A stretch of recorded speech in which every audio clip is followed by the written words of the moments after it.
Guys, ito yung sinasabi ko sa inyo kung gaano ka-effective yung F2F na sinasabi ko sa inyo. Bago yan, sa mga hindi pa nga pala nakakilala sa akin, ako nga pala si Maruin Capili, TikTok affiliate since 2023. Sa pagiging TikTok affiliate ko, is sa journey ko hanggang ngayon, is nakabili na ako ng apartment, 7 doors. Lahat yon katas lang ng pagiging TikTok affiliate. Di bali, ang una-una kong kinita dito sa pag-TikTok affiliate is nung nag-trending yung video ko is nasa 500,000 month, isang buwan. Yun yung una kong kinita dun sa first time na pumutok yung meron akong product na talagang maganda yung views, maraming bumenta talaga siya. Yan, ipakita ko sa inyo yung best example. Ito si Ma'am Mix, nag-F2F siya, nag-post siya. Ito yung sinasabi ko sa inyo. Ayan, dito siya nagsimula. Ayan, 255, 88 na siya dito. Ayan. Ayan lang yung ginawa niya. Tingnan niyo naman yung mga comment, di ba? Yan yung sinasabi ko sa inyo kung gaano ka-effective to. Kailangan nyo lang magganyan. Damihan nyo lang yung post neto. Kasi kapag ka naka 600 kayo, pwede nyo na siyang stop. Kasi kaya sinasabi ko mag-stop, kung sana kasi siya magdadami. And lalo na pagka nagbebenta na kayo dito, nagbibigay kayo ng mga value, stop nyo din yung pagiging pag-F2. Basta pag naka 600 na kayo, stop nyo na yan. Ang kailangan nyo lang is magbenta na kayo. Magbenta na kayo ng magbenta dyan. Tingnan nyo naman, ayan o.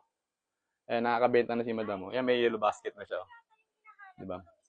Yan yung best example. Kaya sinasabi ko sa inyo, mag-F2F na kayo, damihan nyo yung posting nyon, and sigurado ako ilang araw lang makaka 600 follower na. Kasi kalimitan ng problema dito is wala silang 600 followers, hindi sila makapagbenta, hindi sila makapaglagay ng yellow basket.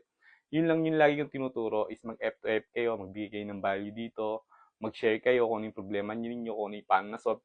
Kasi sigurado ako, may makaka-relate dyan and may magpa-follow sa inyo. Yun yung magiging organic na follower ninyo. Yun yung pinakamaganda. Lalo na pagka nagbebenta na kayo, organic din yun. May magpapalo sa inyo pag nagustuhan yung product nyo mismo. Kung gusto mo matuto sa pagiging TikTok affiliate, tuturuan kita. Sa mga hindi pa nga pala nakapalo sa akin sa Facebook, follow nyo na ako. Same name ko lang din yun nandun. Papakita ko yun sa screen. Follow nyo na ako kasi nagpo-post ako. Doon ako nagpo-post ng mga ganito. Mas maganda doon kasi nandun lahat. Dito kasi nagbebenta-benta rin ako eh. Mas maganda doon, nandun lahat yung mga ganito. Meron din tayong Facebook group na ginawa na dito pakita ko rin sa inyo. Yung Facebook group na yan, dyan tayo magtutulungan. Dyan kayo mag-share ng mga nalalaman nyo, natutunan nyo sa akin, o natutunan nyo sa iba. Pag may mga nagtanong, is pwede nyo silang sagutin. Or may mga may question kayo, dyan kayo magtanong. Dyan din ako malimit sumagot ng mga question.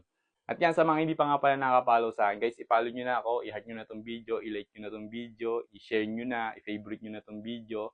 And yan, kung may mga question kayo about sa mga hindi pa kayo naka 600 follower, kung paano mag-TikTok upload, mag-comment lang kayo sa comment section. Sasagutin ko yan. Kung sino yung pinakamaraming tanong na gano'n, o kalimitan na yun yung tanong, yun lang yung nire-replyan ko kasi masyadong marami yung sasagutin ko kung isa-isa eh. Kumbaga, kung sino lang yung pinakamaraming tanong na gano'n, yun lang yung sasagutin natin. Yan, sana po nakatulong tong video na to sa journey nyo ng pagiging TikTok affiliate. And hanggang dito lang. Maraming salamat. Peace out.